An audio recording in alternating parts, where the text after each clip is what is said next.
que son las diarreas crónicas. Voy a poner a compartir pantalla y necesito que alguno de ustedes me diga cuando están viendo mi pantalla, ¿sí?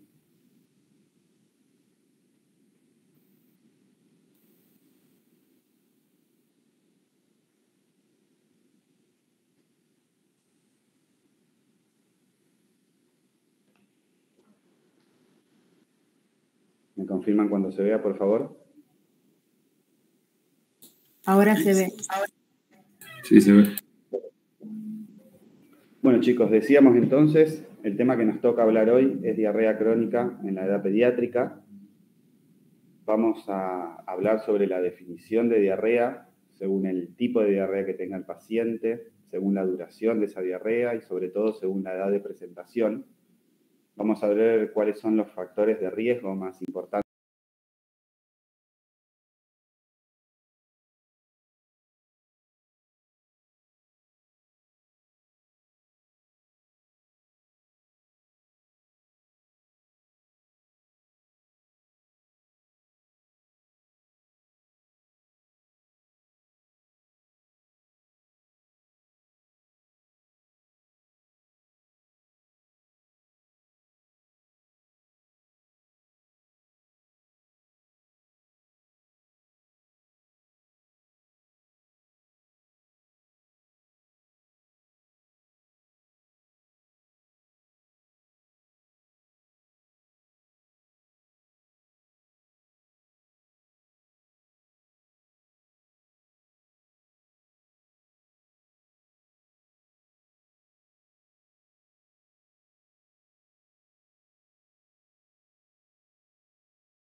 como habíamos visto anteriormente, con deposiciones más bien ácidas, y se presentan típicamente con flatulencias.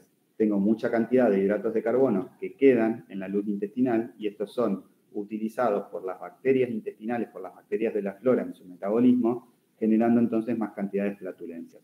Son pacientes que tienen más distensión abdominal, más gases, más cólicos, estas deposiciones más ácidas que generan mucho más malestar y que pueden generar más irritación de la zona perianal, y están asociadas entonces estas malabsorciones al déficit de lactasa, es decir, la enzima que rompe en el intestino la lactosa, o al consumo excesivo de jugos envasados o de gaseosas. Por otro lado, la segunda malabsorción importante es la malabsorción de proteínas. Son pacientes que pierden gran cantidad de proteínas, por lo cual se conduce a una hipoalbuminemia, a la presencia de edemas y un gran retraso de crecimiento. Estos pacientes tienen típicamente una disminución en la cantidad de lactasa en materia fecal o un aumento en la cantidad de alfa-1 antitripsina en materia fecal, y fundamentalmente los pacientes que tienen malabsorción de proteínas son aquellos que traducen una enfermedad por insuficiencia pancreática exócrina, en la que no tengo la posibilidad de secretar la tripsina o la quimiotripsina por parte del páncreas, o los pacientes que tienen enfermedad de Crohn o enteropatías perdedoras de proteínas. Por lejos, mucho menos frecuente que la malabsorción de hidratos de carbono y mucho menos frecuente que la malabsorción de grasas. Y en esta última, cuando mal absorbo grasas, lo que tengo es una importante pérdida de peso, con desnutrición, con déficit de las vitaminas liposolubles, que si recuerdan eran la vitamina A, D, E y K. Y entonces para su estudio puedo hacer un test de Van de Kammer, que lo que hace es medirme la cantidad en gramos de grasa que el paciente malabsorbe después de sobrecargarlo en la dieta, o puedo hacer también un esteatocrito que me diga porcentualmente cuánto de las deposiciones son grasas. Y también, como causas de malabsorción de grasas, tengo entonces a la fibrosis quística con la consecuente insuficiencia pancreática exócrina, que habíamos hablado también en el caso de las proteínas, o a la presencia de pancreatitis crónicas, y es muy importante tener en cuenta cuando tengo deposiciones de tipo esteatorreicas, que la causa puede ser una giardia, que puede hacer infestación crónica, y por lo tanto estas deposiciones con diarrea crónica de tipo malabsortiva grasa esteatorreica. ¿Cuál es el estudio de primera línea en un paciente que tiene una diarrea de tipo malabsortivo? El examen coprológico funcional, es decir, hacer un cualitativo, una medición de qué es lo que está absorbiendo y qué es lo que no está absorbiendo este paciente, dependiendo entonces de qué es lo que elimina en la materia fecal. Cuando hago una prueba de un coprológico funcional, lo que hago son 3 fases. Es como hacer un citofísico químico. Bueno, hago una fase macroscópica, en la que se evalúa el color, la consistencia, la presencia o no de sangre, la presencia o no de moco y de restos groseros alimenticios. Hago un estudio químico en el que veo cuál es el pH de esas deposiciones, si hay o no presencia de almidones y si hay o no presencia de sustancias reductoras. Todo esto orientando mucho más entonces a la malabsorción de hidratos de carbono, que habíamos dicho que teníamos pH de tipo ácidos, con la presencia entonces de almidones porque no se pudieron absorber bien, y de sustancias reductoras porque llegaron estos hidratos de carbono mal absorbidos a la luz del colon y entonces las bacterias los usaron en el proceso de fermentación. Y una fase microscópica en la que puedo ver entonces algunas formas parasitarias como consecuencia y como causa fundamentalmente entonces de la diarrea. Puedo encontrar la presencia de leucocitos o de glóbulos rojos. Puedo ver si tiene grasa microscópica que me haga pensar en una esteatorrea, o puedo ver si tiene fibras musculares que me hagan pensar entonces en una mala absorción proteica.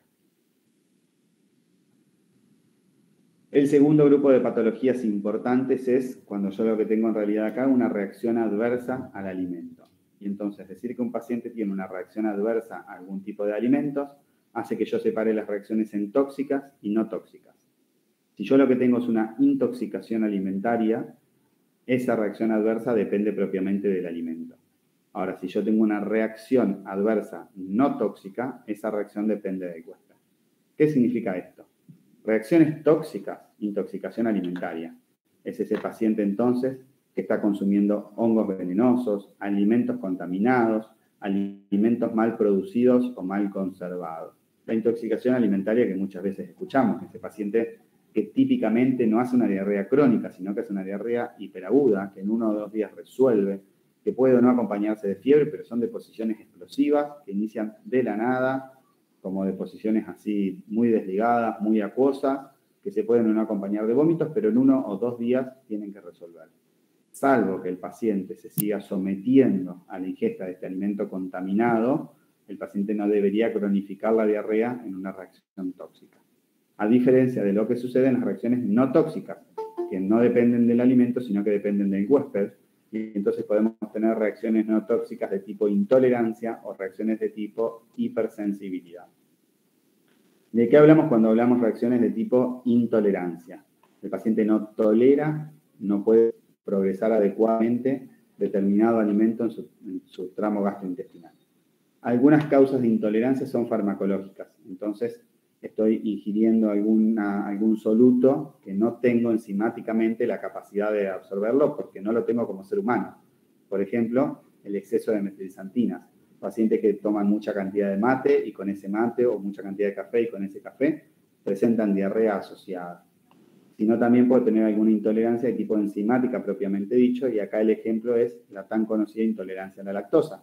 Si el paciente no tiene la enzima lactasa, que es la necesaria para desdoblar la lactosa, el paciente no la va a poder absorber y va a quedar generando entonces una diarrea de tipo osmótica, porque la lactosa va a actuar como soluto atrayendo el agua y generando esa diarrea.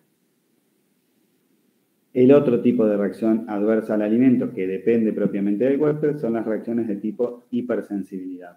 ¿De qué hablamos cuando hablamos de hipersensibilidad? Hablamos de alergias. Y si hablamos de alergia, para que se dé una reacción alérgica, necesito tener un alergeno, que sí o sí tiene que ser una proteína. Recuerden de cuando cursaron en tercer año, la reacción inmunológica alérgica se daba por la combinación de un epitope en un paratope. El alergeno necesariamente es una proteína. Está mal decir que el paciente es alérgico a la lactosa. La lactosa es un hidrato de carbono. Está mal decir que el paciente es alérgico a determinadas grasas. Siempre que me plantee una alergia, tengo que buscar una causa proteica para esa reacción de hipersensibilidad. Y la más frecuente de las reacciones alérgicas que se presentan como diarrea crónica en la edad pediátrica es la alergia a la proteína de la leche de vaca. Es una causa muy frecuente de diarrea crónica en la infancia. Tiene una prevalencia que alcanza entre el 2,5 y el 7% de la población general, pero a medida que el niño va creciendo y va madurando, progresivamente va disminuyendo la incidencia de esta.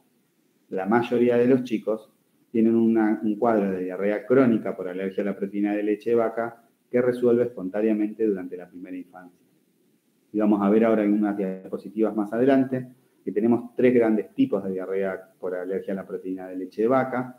Una es la APLB IgE mediada, otra es la APLB no IgE mediada y otra es la APLB de tipo mixta. ¿Qué diferencia tienen?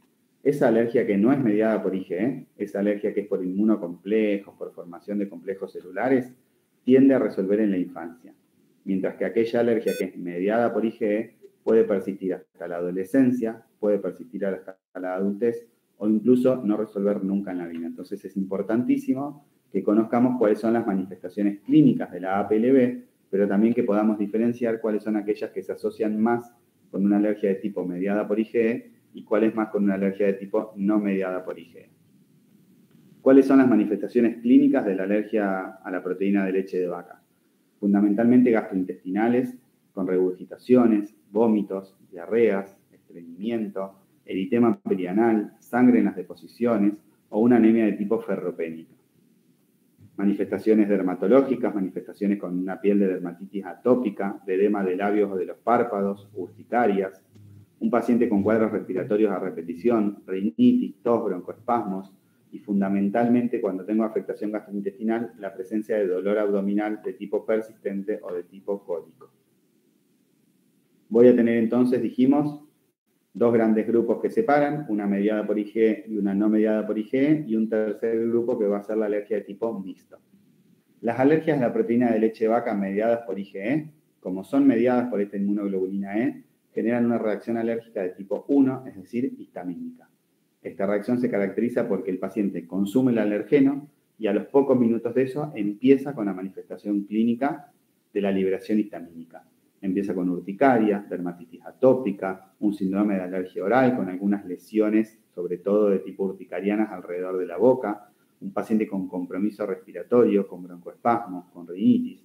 Y acá el riesgo más importante que tengo y al que más miedo me da es el shock anafiláctico. Es un paciente que puede hacer reacciones de tipo IgE mediadas leves, como simplemente hacer una reacción urticariana, o hasta incluso comprometer la vida del paciente en el desarrollo de un shock anafiláctico. Es muy importante que si yo tengo un paciente alérgico a la proteína de leche de vaca, sepa si ese paciente tiene o no una reacción mediada por IgE, por este riesgo entonces de shock anafiláctico. A diferencia de lo que sucede con los pacientes con una APLB puramente no mediada por IgE, en la que en general entonces tenemos reacciones de tipo 3, de tipo inmunocomplejos, o de tipo 4, reacciones mediadas por linfocitos, que requieren tiempo de evolución para que esos linfocitos produzcan las inmunoglobulinas o para que esos linfocitos produzcan las inmunoglobulinas y se armen esos inmunocomplejos. Y entonces puede ser que el paciente tenga manifestaciones horas o incluso días o semanas posteriores a la exposición al alergeno. Y esta clínica es mucho más abdominal, es mucho más florida, nos hace pensar mucho más en patología gastroenterológica, porque son pacientes que se presentan con cólicos, con regurgitaciones, con vómitos, o son pacientes que tienen pérdida de proteína o fundamentalmente proctocolitis. Es ese paciente que es un lactante pequeño que consulta porque a pesar de que crece bien en peso y en talla y que alcanza un buen estadio madurativo para su edad, tiene deposiciones blandas y con estrías sanguinolentas. Ese asusta mucho más a los padres, pero a nosotros como médicos nos deja mucho más tranquilos. Decimos, si tiene una proctocolitis alérgica y no tiene un componente atópico en la piel, no tiene un componente atópico respiratorio, ese paciente tiene una alergia no IgE mediada y no va a hacer un shock anafiláctico, que es el miedo que más nos genera la alergia alimentaria. ¿Qué pasa si yo tengo un paciente alimentado con fórmula y sospecho una alergia a la proteína de leche de vaca? Bueno, lo que tengo que hacer es ver si es un cuadro leve o moderado o si es una forma grave. Por supuesto que si es una forma grave, ese paciente va a tener que ser seguido por un especialista. En cambio, si el paciente que está alimentado con fórmula tiene una forma leve o moderada, tiene unas deposiciones con estrías de sangre que no le generan demasiado malestar, un poco de cólicos, un poco de regurgitaciones, pero nunca ha tenido clínica compatible con alguna aspiración, o tiene un cuadro de algunas lesiones urticarianas aisladas, pero nunca ha tenido un cuadro de broncoespasmo asociado, ni mucho menos ningún shock anafiláctico, ese paciente lo que puede hacer es alguna fórmula medicamentosa. Esto no importa que ustedes se sepan ni los nombres ni los tipos de fórmulas, pero sí saber que existen leches que vienen con las proteínas rotas, literalmente, formadas con lo que se llaman los hidrolizados extensos de proteínas, que hacen que esas proteínas se corten en oligopéptidos de 2 o 3 aminoácidos. Y entonces, esto sí es importante que ustedes lo sepan. Cuando yo a un paciente le cambio la leche, tengo que esperar por lo menos 2, si no 4 semanas para definir si mejoró o no mejoró con ese cambio de la leche. Habíamos dicho, las reacciones de tipo no mediadas por IgE llevan días, horas o incluso semanas en poder saber si los síntomas van a aparecer después de la exposición al alergeno. Y el diagnóstico de alergia alimentaria siempre es excluir el alergeno de la dieta del paciente y una vez que el paciente mejoró, volver a exponerlo al alergeno y ver que reaparezcan los síntomas otra vez que consume ese alimento. Entonces, si tengo una sospecha de alergia a la proteína de leche de vaca en un paciente que se alimenta con fórmula, el tratamiento es modificar esa fórmula por un hidrolizado extenso por lo menos 2 a 4 semanas, ver que mejora y una vez que mejora volver a darle leche de vaca y que reaparezcan los síntomas. Si los síntomas reaparecen, ese era un alérgico a la proteína de leche de vaca y va a seguir con fórmula hidrolizada. Pero si los síntomas no reaparecen, este paciente en realidad no tenía una alergia a la proteína de leche de vaca y voy a tener que buscar otra causa para la clínica del paciente.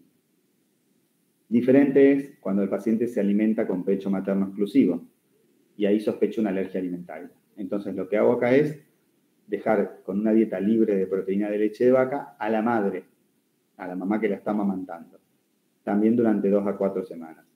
Vuelvo a hacer lo mismo. Si el paciente mejora, reintroduzco las proteínas de leche de vaca en la madre y si reaparecen los síntomas, ahí hago el diagnóstico. Y si los síntomas no reaparecen, tengo que buscar otra causa para esa sospecha de alergia. Una vez que confirmo el diagnóstico de alergia a la proteína de leche de vaca en un paciente alimentado con leche materna exclusiva, lo que tengo que hacer es, por su parte a la madre, suprimir las proteínas de la leche de vaca durante toda la lactancia y suplementar a esa mamá con 1 gramo de calcio por día. El cuerpo humano va a hacer que si yo tengo que elegir entre el niño o la madre, la naturaleza hace que se elija el niño. Entonces voy a deshidratar a la madre, voy a decalcificar los huesos de la madre, voy a hacer que esa madre adelgace y pierda cosas con tal de nutrir mejor a ese bebé. Tengo que yo también, como médico, cuidar a la mamá. Entonces, Le saco las proteínas de leche de vaca de la dieta durante la lactancia, pero suplemento con 1 gramo de calcio por día. Y en el caso del bebé, si lo puedo sostener con pecho materno exclusivo, lo sostengo con pecho materno exclusivo, y cuando tenga que empezar la alimentación complementaria, hago una alimentación sin proteína de leche de vaca hasta el año de vida. No me voy a animar ni en este paciente alimentado con pecho materno exclusivo, ni en el otro anterior que se alimentaba con fórmula, no me voy a animar a reexponerlo al paciente si tuvo una clínica muy grave en tan poco tiempo. A ese paciente con clínica grave lo va siguiendo el especialista, que lo va a enfrentar cuando considere que los síntomas pueden haber resuelto. Y tampoco voy a enfrentar en el consultorio ni de manera ambulatoria a un paciente que tiene un cuadro de alergia mediada por IgE. Recuerden, el miedo que tenemos con las alergias alimentarias es el shock anafiláctico. Y les aseguro que ninguno de todos ustedes quieren que estando en un consultorio se les muera un paciente por darle de tomar una mamadera con leche. Así que la reexposición siempre es en un medio controlado, o en el consultorio de un especialista o en una institución tipo hospital o alguna institución por lo menos de segundo nivel. Y cuando hablamos de dieta de exclusión materna parece que es todo muy sencillo. Decimos, bueno, no pasa nada, tiene que dejar de comer leche, no es tan trágico. Pero cuando vemos la cantidad de cosas que pueden tener leche de manera oculta en sus ingredientes, entendemos por qué es tan difícil llevar a cabo esa dieta y por qué tenemos que ser tan meticulosos explicándole a la familia que a partir de ahora esa madre tiene que dejar de comer fiambres y embutidos que quizás contengan leche en su preparación, o alimentos enlatados que también pueden contener leche en su preparación, todo tipo de cremas o de purés preparados con leches o derivados lácteos, margarinas que pueden también tener leche en su conservación, aderezos de ensaladas, mayonesas, tartas, pizzas, empanadas, platos gratinados, pastas rellenas. Fíjense que la lista es bastante larga. Mientras más casero sea la comida, más fácil va a ser asegurarnos de que hayan excluido ese contaminante, esa proteína de leche de vaca. Pero bueno, tenemos que ser muy meticulosos también en el interrogatorio y en el asesoramiento nutricional de esa mamá. Y acá les puse etiquetas, porque acá entonces empezamos a cruzar de lo que hablamos recién con las alergias alimentarias, y fíjense que todos los alimentos deberían decir con letras negritas invisibles si contienen o no trazas de los alergenos más importantes. Ahora salió la ley de etiquetado frontal que dice que tiene que decir si contiene o no algún alergeno o contenido de sodio, de azúcar, de grasas. Y cruzamos entonces de este lado para llegar a la enfermedad celíaca con los alimentos que marcan, lo que ustedes ya conocen, el logo de que no tiene gluten, de que no tiene TAC, o de que contiene o no contiene trigo, avena, cebada y centeno dentro de sus ingredientes. ¿Por qué vamos a hablar de enfermedad celíaca? Porque es altamente frecuente a lo largo de toda la vida y no solo es una enfermedad del niño, ni tampoco es solo una enfermedad del adulto, sino que es una enfermedad que se va a ir identificando a lo largo del correr de los años y que puede gatillarse y comenzar en cualquier momento de la vida. Como definición de enfermedad celíaca, es una enfermedad crónica, inmunomediada, sistémica, no solamente es una patología digestiva. La enfermedad celíaca no solamente es el paciente que se pone panzón y que tiene diarrea.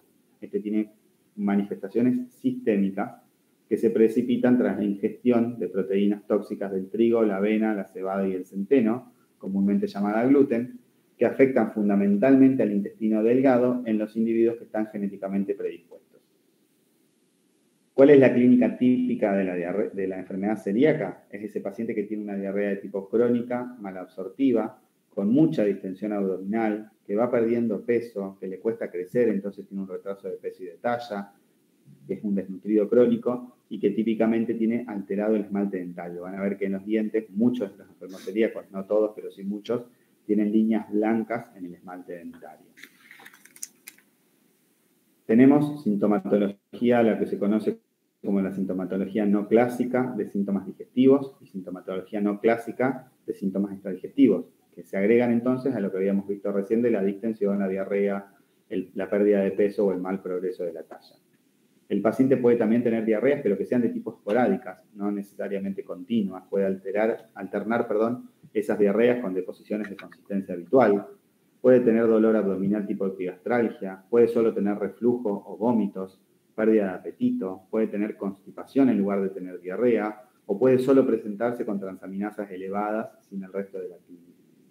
O puede tener síntomas no digestivos, como la presencia de palidez por anemia o la presencia de aftas orales, la baja talla, estos trastornos que hablábamos del esmalte dental, que se le caiga el cabello, que se le quiebren las uñas, una paciente mujer que tenga abortos a repetición o un retraso en la menarca o una menopausia precoz, la presencia de osteoporosis, de fracturas óseas, la cefalea por calcificaciones occipitales, las convulsiones por estas mismas calcificaciones e incluso algunos pacientes debutan solo con una ataxia y cuando los neurólogos no encuentran la causa, se piensa entonces en enfermedad celíaca.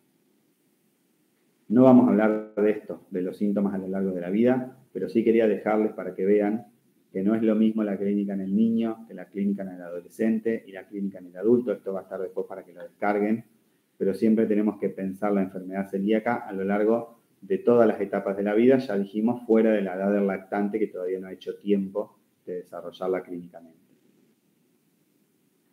Tenemos que también tener en cuenta que existen algunas patologías más frecuentemente asociadas a enfermedad celíaca y como dijimos que es una enfermedad inmunomediada sistémica, también se va a asociar a otras enfermedades de tipo inmunomediadas como son el hipotiroidismo, la diabetes insulinodependiente y la anemia por enfermedad crónica.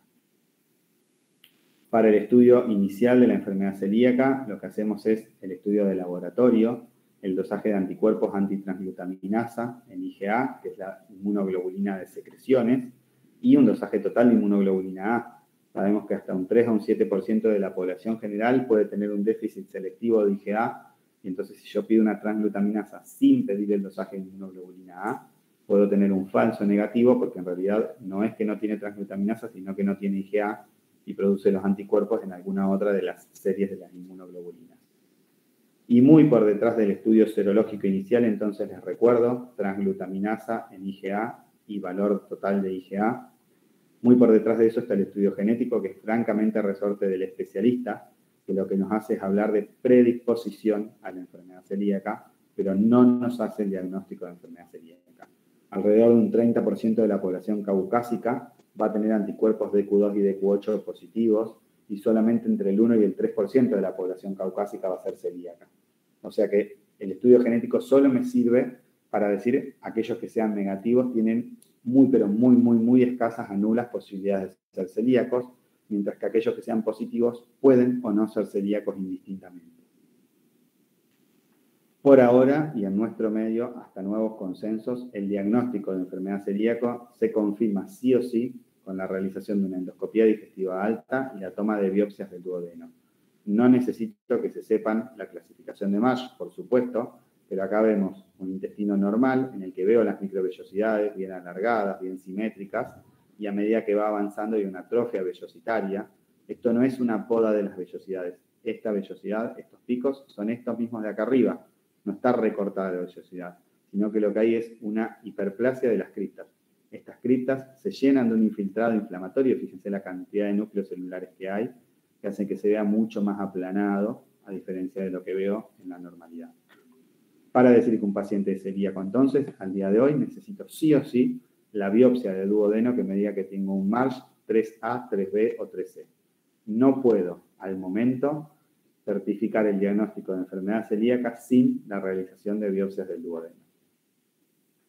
¿Y cuál es el tratamiento de la enfermedad celíaca? Fundamentalmente, evitar los alimentos que pueden contener gluten. Entonces, busco aquellos alimentos que están marcados con el logo de sin TAC. Trato de evitar todo tipo de encurtidos, de fiambres que puedan tener gluten oculto, pero a su vez también hacer un buen soporte nutricional y explicarle al paciente que puede consumir todo tipo de carnes, todo tipo de vegetales, todo tipo de frutas, todo lo que hagan en casa, todo lo que puedan certificar caseramente que no está contaminado con gluten, lo pueden consumir. Y cuando van a consumir cosas envasadas, sí o sí tienen que verificar que no tenga TAC en su elaboración. Y otra cosa muy importante es evitar la contaminación de los alimentos. De nada sirve que yo seleccione muy bien cuáles son los alimentos si en la misma tabla en la que voy a cortar los vegetales del niño celíaco voy a haber apoyado previamente una milanesa rebozada con harina de pan. Perdón, con rebozador de pan. Entonces tengo que tener elementos de cocina propios del enfermo celíaco y si no, primero cocinar lo del celíaco, lo libre de gluten, y después cocinar lo que contenga gluten del resto de la familia. Pero hay algunos elementos de cocina que no puedo obviar. Por ejemplo, el colador de pastas tiene que ser aparte del celíaco. Imagínense limpiar uno por uno cada uno de los orificios del colador, asegurándome de que no queden restos de gluten. Sería imposible. Otro elemento imposible de compartir es la tostadora. Es imposible sacar la cantidad de pan, las migas de pan que quedan en la tostadora. Este tipo de elementos que no puedo garantizar una correcta limpieza, necesito tener aparte uno para el celíaco del resto de la familia que consuma gluten.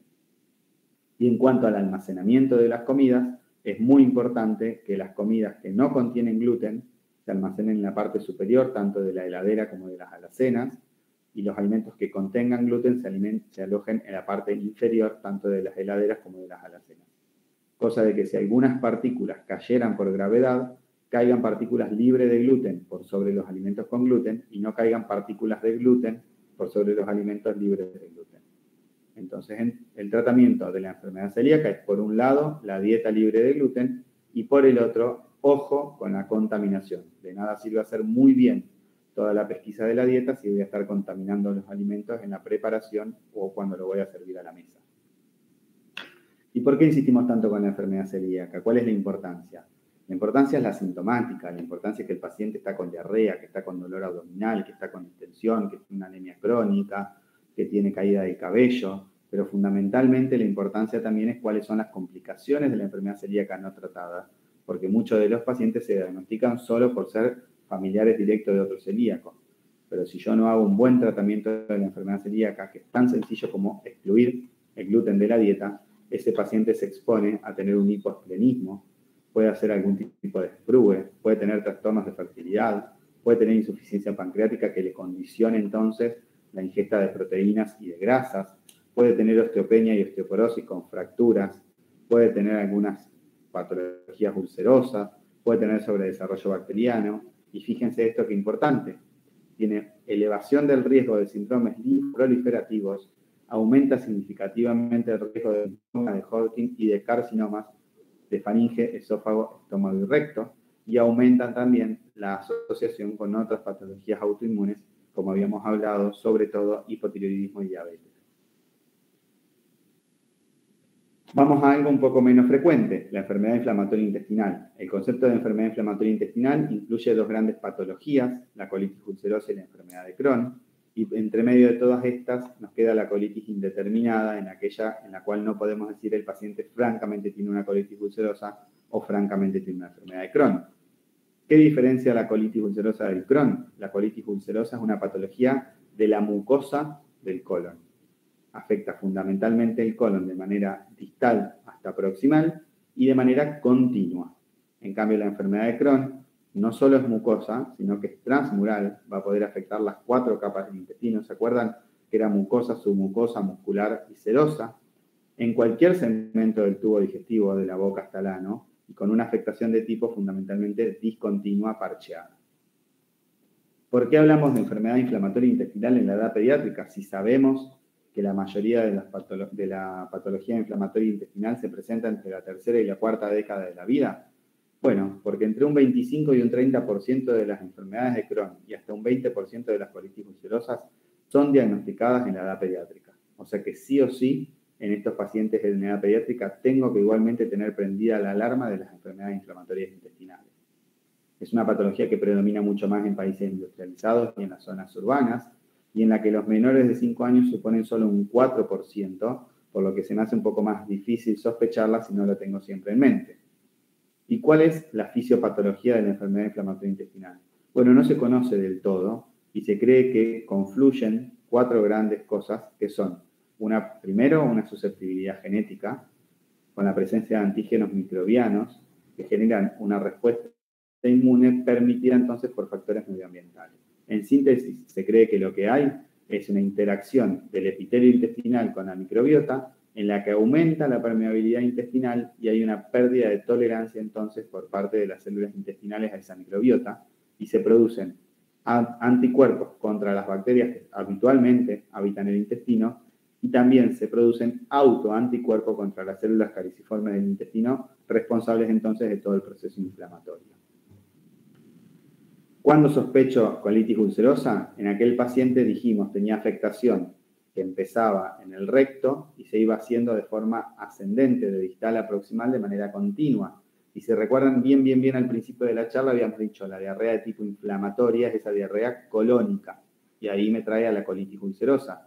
Diarreas de tipo sanguinolentas, que generalmente duran más de 4 semanas porque son diarreas de tipo crónicas, pero que pueden ser así tipo intermitentes, recurrentes, con dolor abdominal y deposiciones que, como tengo mucha afectación del recto, tienen pujo, tienen tenesmo, tienen urgencia defecatoria y típicamente son pacientes que después de adquirir el control del esfínter anal se despiertan a la noche para tener deposiciones. Eso es un llamado de atención. El paciente que se despierta a la noche para ir a hacer caca y hace deposiciones con pujo, con tenesmo, con diarrea sanguinolenta, con dolor abdominal, alta sospecha de colitis ulcerosa. Por otro lado, ¿en quién voy a pensar enfermedad de Crohn? Qué clarita que me quedó esta diapositiva. En los pacientes que se presentan con la tríada clásica de dolor abdominal, pérdida de peso y diarrea. Pero esa tríada clásica solamente está en un 25% de los pacientes. Así que siempre lo tengo que pensar en el paciente que se presenta con dolor abdominal, con diarrea crónica, con retraso de crecimiento y desnutrición o con pérdida marcada de peso. Dijimos, diferencias fundamentales entre colitis ulcerosa y enfermedad de Crohn. La colitis ulcerosa puede presentarse con sangrado rectal o diarrea, con presencia de moco, pus en las deposiciones, porque dijimos son deposiciones más de tipo colónicas, inflamatorias, mientras que la enfermedad de Crohn se presenta fundamentalmente con masas abdominales, patología perianal, abscesos, fístulas, con mucha pérdida de peso y retraso de la talla y retraso del desarrollo puberal, y con más síntomas sistémicos como fiebre, anorexia o fatiga. Ya estamos, ya casi los libero. Últimos 2 temas pasan muy rapidito. Otra causa frecuente de pseudodiarrea, esto no es diarrea crónica, esto es pseudodiarrea, pero es muy típica la consulta en el consultorio por ambulatorio, que nos dicen ensucia el calzoncillo, ensucia la bombacha, tiene diarrea, hace cacas como agua, y en realidad cuando lo revisamos encontramos una masa abdominal y cuando indagamos un poquito más, lo que tiene es un gran bolo fecal por una constipación y entonces ese bolo se va haciendo cada vez más sólido, cada vez más duro y lo que hace es escurrir por afuera de las paredes de ese bolo fecal, escurrir un poco de líquido y el paciente parece que tuviese diarrea, pero en realidad tiene fundamentalmente una constipación. Esto que les puse acá es la escala de Bristol. Esto es muy útil en mi consultorio, sobre todo yo hago gastroenterología para los que hacemos esto, porque nos permite mostrarle al paciente y preguntarle cómo son sus deposiciones. Y entonces tenemos las deposiciones habituales del lactante, como unas deposiciones de tipo 6, y las deposiciones habituales ya del niño mayor, 3-4 años, que deberían ir cambiando entre el 3, el 4 y el 5. Esto nos resulta muy gráfico, porque si el paciente me dice que cuando tiene deposiciones de tipo 1, pero que mancha el calzoncillo o la bombacha con deposiciones acuosas, sí o sí tengo que ir a pensar en la pseudodiarrea que se presenta entonces con escurrimiento por constipación. Y por otro lado, la última patología de la que vamos a hablar hoy es la diarrea crónica inespecífica. Esta es un poco frustrante porque cuando hacemos todo el interrogatorio y todos los exámenes complementarios, nos encontramos con que no sabemos la causa de la diarrea, pero es un poco satisfactoria por otro lado en que el paciente no tiene ninguna clínica sistémica por esta diarrea y no le genera ni dolor, ni vómitos, ni pérdida de peso, ni retraso postnastatural. Es un cuadro bastante frecuente entre los 6 meses y los 3 años de vida. Es un trastorno funcional madurativo que se asocia entonces a una motilidad intestinal aumentada. Llegan más cantidad de sales biliares al colon y habíamos dicho al principio, una de las diarreas de tipo secretoras era el hecho de que lleguen sales biliares al colon, se desconjuguen esos ácidos biliares y entonces estimulen mucho más la secreción de agua y de electrolitos. Generan diarrea de tipo intermitente que nos obliga a descartar la organicidad, pero una vez que descartamos la organicidad, el tratamiento fundamentalmente es sintomático, es mantener hidratado al paciente y lo que hacemos también es darle una dieta rica en grasas para que se consuman más sales biliares y no lleguen tanto sin metabolizar al colon y no tengan esa función secretante. Cuando tengo un paciente con una diarrea crónica inespecífica, típicamente su función absortiva está conservada, entonces dijimos son pacientes que no tienen pérdida de peso y no tienen retraso postnastatural. No voy a hablar de parásitos entonces, otra causa muy importante y muy frecuente de diarrea crónica en pediatría, pero lo vamos a dejar entonces porque si no se me van a terminar de dormir todos para el próximo seminario.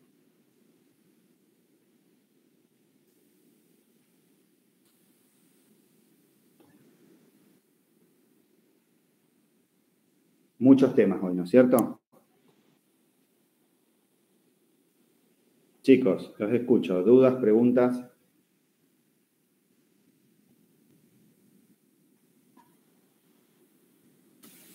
Yo tengo una pregunta con el tema de la alergia a la proteína de leche de vaca. Sí. Que hay distintos tipos. Y además de la clínica, que más o menos son distintas, ¿hay algún estudio específico o eso ya para diferenciarlas? Sí, esto ya es más puntualmente del especialista, digamos, pero tenemos formas de estudiar las diarreas que sospechamos mediadas por IgE. Existe la forma de hacer dosaje por laboratorio en sangre de las IgE específicas, se piden así, IgE específica para proteína de leche de vaca o puntualmente para la proteína que yo sospecho, caseína, beta-lactoglobulina, alfa-lactoalbúmina. Puntualmente la proteína que quiero dosar, hago IgE específica, y si no existen las pruebas cutáneas, los prick test, en los que se hace una inyección de un testigo, una inyección de histamina y una inyección del alergeno que yo sospecho y veo qué tipo de reacción urticariana hace en base a eso. Comparo el testigo, que no debería hacer nada, la histamina, que debería ser una reacción urticariana, y comparo entonces el alergeno que sospecho a ver si la hace o no la hace.